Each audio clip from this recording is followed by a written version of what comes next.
Hello लोगोफोर, बयनिसिमबो अननाय आरो सिबिनायखौ बावहरनानै आं फिन फैफिननाय जाबाय आंनि इउटिउब चेनेलाव।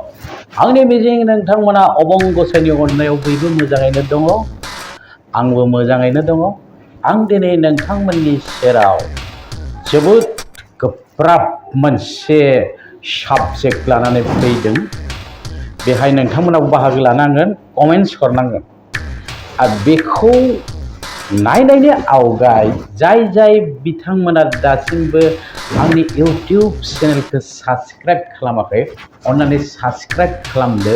लोगोसे बै बेल फिसाखौ दामना होदो आरो फिन आंनि बे कन्टेन्टखौ गावनि जाथि बंस' बयनोबो शेयार खालामनानै होदो।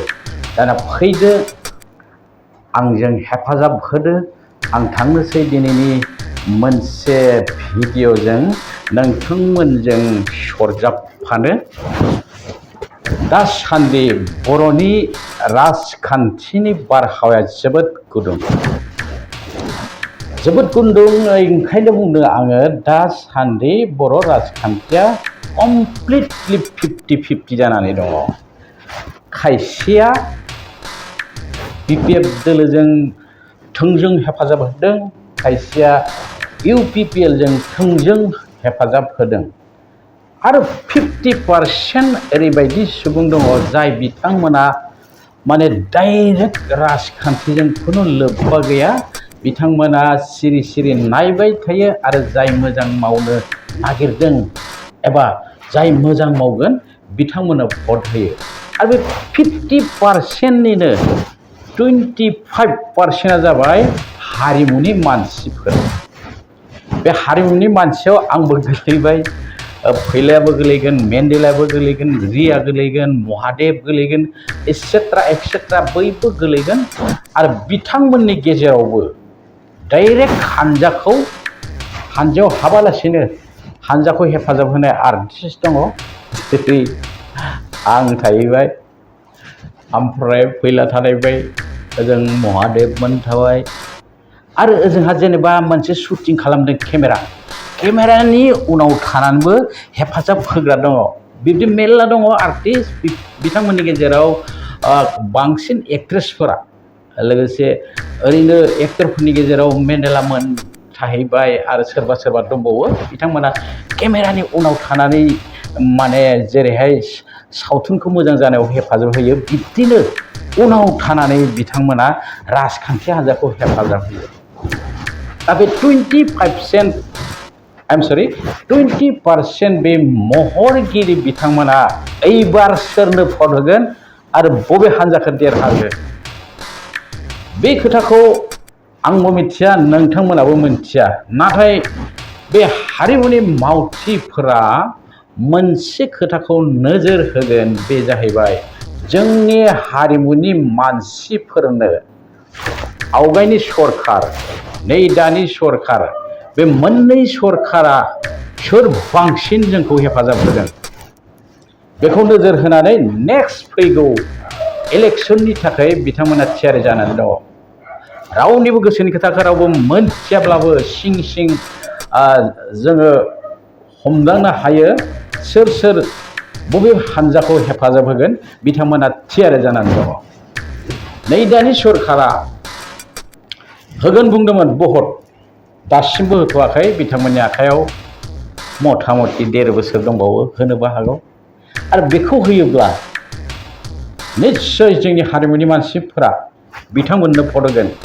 जेरै बिथांमोना बुंदोंमोन बिसानि सिगाङाव, मेम'रेन्डाम साबमिट खालामनाय समावबो होदोंमोन, आरो गोबां आर्टिस्टफोरनि गेजेराव होनदोंमोन जाय बिथांमोना इलेक्सनाव बिथांमोनखौ हेफाजाब होदोंमोन। बिथांमोननि सिगाङावबो बुंदोंमोन जे फिल्म स्टुडिअ गंसे बानायना होगोन, 8टा सिनेमा हल, मिनि सिनेमा हल बानायना होगोन, ओरैहाय एक्सेट्रा बायदि सुबिदाफोर होगोन आर्टिस्टफोरनो। सिनेमानि थाखाय जोंहा 3 कौटि 15 लाख बाजेट दङ, मेरला सिनेमा बानायनो हागोन, डकुमेन्टारि बानायनो हागोन।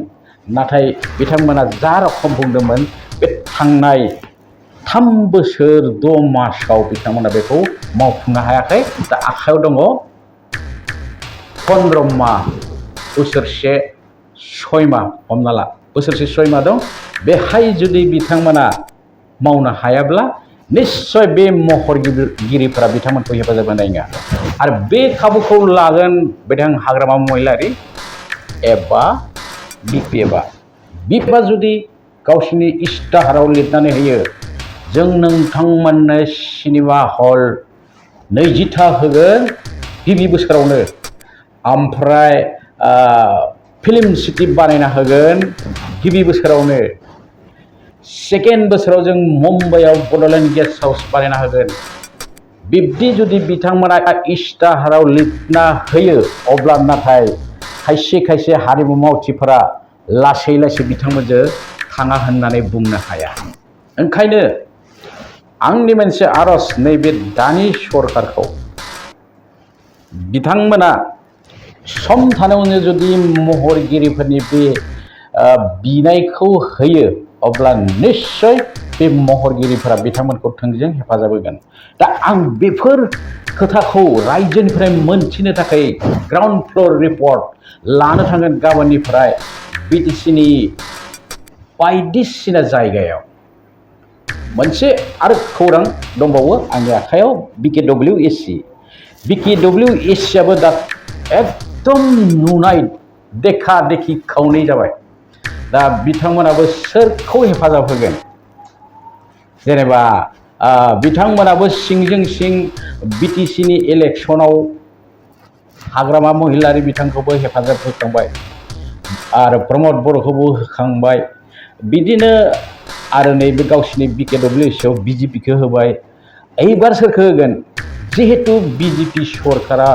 बर' माहारिखौ इसे बिमा बाथुलनि मेगनजों नायदों बे समाव बिथांमोना सोरखौ हेफाजाब होगोन बेखौबो मिथिया जोबोद जटिल कारबार जाना दं बर'नि राजखान्थिया ओंखायनो आङो ग्राउन्ड रिपर्ट लानो थांगोन गाबोननिफ्राय जाय बिथांमोना आंनि दिनैनि बे साबजेक्टखौ मोजां मोनदों आंखौ गाज्रि मोनदोंबाबो उफाय गैला जाय बिथांमोना गाहाम मोनदों आं बिथांमोनखौ लोगो हमहैगोन हमनानै बिथांमोननि गोसोनि खोथाखौ मोनथिनो नाजागोन गाबोन फुंनि 8 बाजिनिफ्राय आङो फिल्डआव ओंखारलांगोन बिदिब्ला दान्दिसे नेथ'दो हरसे जिरायना थादो जै बर' हारिनि आरो जै बर' हारिमुनि गोजोन्थों।